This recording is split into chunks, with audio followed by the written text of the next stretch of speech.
Bapak, Ibu, saudara yang dikasihi Tuhan,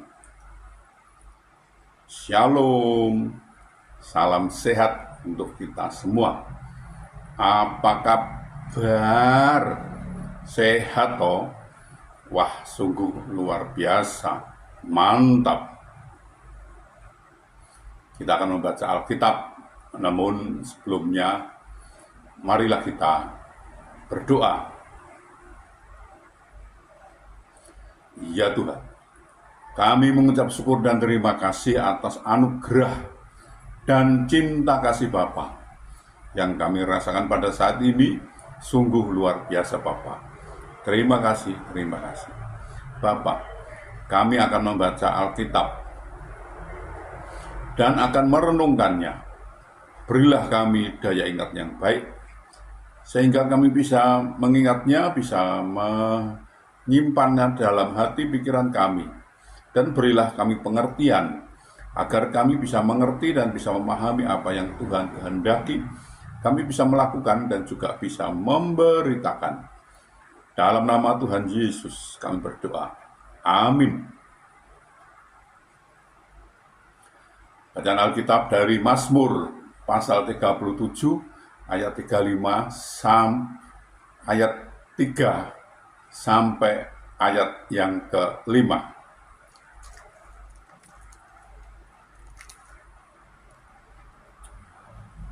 Percayalah kepada Tuhan dan lakukanlah yang baik. Diamlah di negeri dan berlakulah setia, dan bergembiralah karena Tuhan, maka Ia akan memberikan kepadamu apa yang diinginkan hatimu. Serahkanlah hidupmu kepada Tuhan dan percayalah kepadanya, dan Ia akan bertindak. Demikian pembacaan Alkitab. Terpujilah Yesus Kristus. Bapak, Ibu, Saudara, di masa-masa sekarang ini sulit sekali mencari orang yang benar-benar setia, entah itu dalam hubungan antar sesama, pekerjaan, atau pelayanan.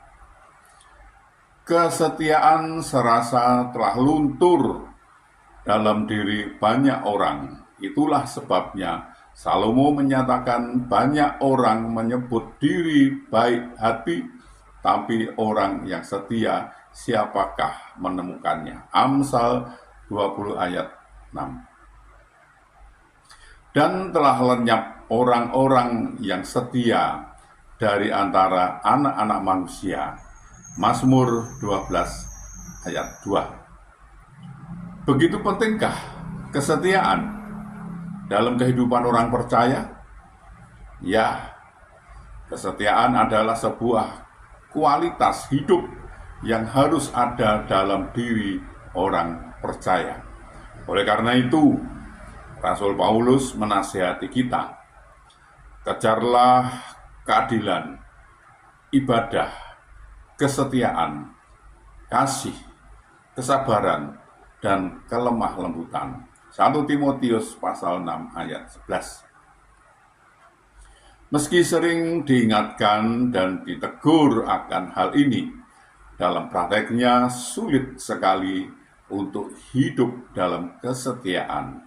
Setia ibadah, setia berdoa, setia baca Alkitab, setia melayani Tuhan, setia dalam berbuat baik, dan sebagainya, dan sebagainya, dan sebagainya. Padahal untuk mengalami penggenapan janji-janji Tuhan dibutuhkan kesetiaan dalam mengerjakan perkara-perkara rohani, bukan hanya dalam kurun waktu tertentu, tetapi sampai napas kita berhenti atau sampai mati. Tuhan berkata, hendaklah engkau setia sampai mati, dan aku akan mengaruniakan kepadamu mahkota kehidupan. Wahyu pasal 2 ayat 10b. Mengapa kita harus setia? Karena Tuhan itu setia dalam segala perkataannya dan penuh kasih setia dalam segala perbuatannya. Mazmur 145 ayat 13b. Dan kesetiaan Tuhan itu tidak bergantung pada kesetiaan kita. Setia adalah sifat dan karakter dari Tuhan sendiri. Ada tertulis, jika kita tidak setia, Dia tetap setia karena Dia tidak dapat menyangkal dirinya. 2 Timotius pasal 2 ayat 13. Untuk menjadi orang yang setia diperlukan sebuah ketaatan. Kesetiaan dan ketaatan merupakan satu kesatuan yang tak terpisahkan.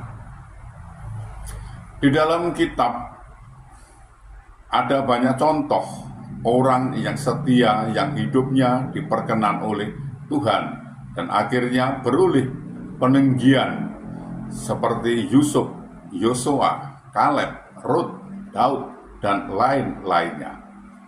Mereka adalah orang-orang yang dipilih dan diangkat Tuhan karena kesetiaannya yang telah teruji. Ini membuktikan bahwa tanpa kesetiaan, Tuhan tidak akan pernah mengangkat dan mempromosikan hidup seseorang. Mereka harus terlebih dahulu lulus dalam ujian. Salah satunya adalah ujian kesetiaan.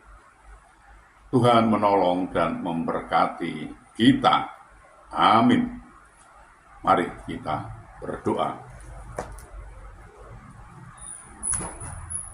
Bapa, kami mengucap syukur dan terima kasih atas kesempatan yang Tuhan berikan kepada kami untuk belajar tentang firman Tuhan. Bapa, berilah kami daya ingat yang baik dan berilah kami pengertian agar kami bisa mengerti dan bisa memahami apa yang Tuhan kehendaki kami bisa melakukan dan juga bisa memberitakannya. Bapa, kami juga berdoa untuk saudara-saudara kami, sahabat-sahabat kami yang saat ini sedang sakit, sedang ada kelemahan tubuhnya, mereka tidak bisa berbuat banyak karena sakit, Bapa. Kami mohon belas kasih Bapa, tolonglah Bapa, sembuhkan mereka, pulihkan mereka, sehingga mereka bisa beraktivitas kembali. Tuhan menolong dan Tuhan memberkatinya. Bapak, kami juga berdoa untuk saudara-saudara kami, sahabat-sahabat kami yang saat ini belum bisa memenuhi kebutuhan keluarganya dengan baik. Mereka ada kesulitan masalah keuangan keluarganya, mereka tidak punya Bapak. Mereka sudah mencari dan mencari lagi, namun mereka sepertinya mengalami jalan buntu mereka ini. Bapak, kami mohon belas kasih Bapak, tolonglah Bapak, bukakan jalan bagi mereka, sehingga mereka mencari, mendapatkan, bisa bekerja, bisa berusaha, bisa memenuhi kebutuhan keluarganya dengan baik. Bahkan mereka bisa berkelimpahan dan juga bisa menjadi saluran berkat untuk orang lain. Bapak, kami juga berdoa untuk saudara-saudara kami, sahabat-sahabat kami, anak-anak kami yang saat ini sudah waktunya untuk berumah tangga, berkeluarga, namun mereka belum mendapatkan pasangan hidup yang seiman dengan mereka. Mereka sepertinya kesulitan untuk mendapatkan pasangan hidup yang seiman dengan mereka, Bapak. Kami mohon, Bapak, tolonglah mereka. Kami mohon belas kasih-Mu, tolonglah mereka ini, Bapak. Bukakan jalan bagi mereka, sehingga mereka mendapatkan pasangan hidup yang seiman dengan mereka, dan mereka bisa membentuk suatu keluarga rumah tangga bahagia damai sukacita dan bisa beranak cucu mereka ini. Bapak, kami juga berdoa untuk bangsa kami, bangsa Indonesia. Berilah damai sukacita, damai sejahtera pada bangsa ini. Dan berilah bangsa ini agar mau belajar tentang firman Tuhan, sehingga bangsa ini tidak gagal paham, Bapak. Bapak, ini kami, pakailah kami untuk memberitakan firman, melengkapi kami dengan Roh-Mu yang kudus, untuk memimpin dan membimbing kami dalam memberikan firman itu agar tidak keliru, Bapa. Bapa, ampunilah segala dosa dan salah kami sehingga kami layak untuk memohon pertolongan Bapa. Dalam nama Tuhan Yesus kami berdoa. Amin.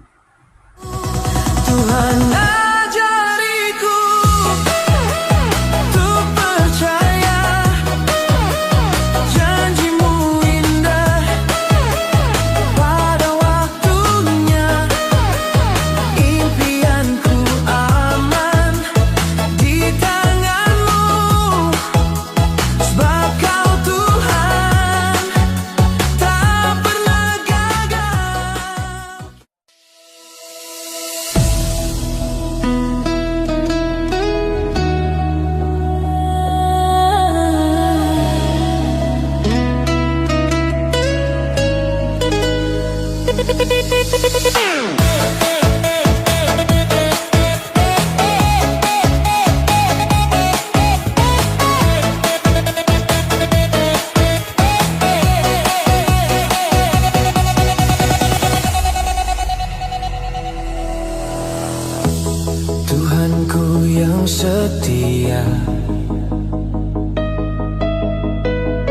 Ku datang ke hadapanmu, ku bawa semua masalahku, hati cemas, gelisah di jiwaku.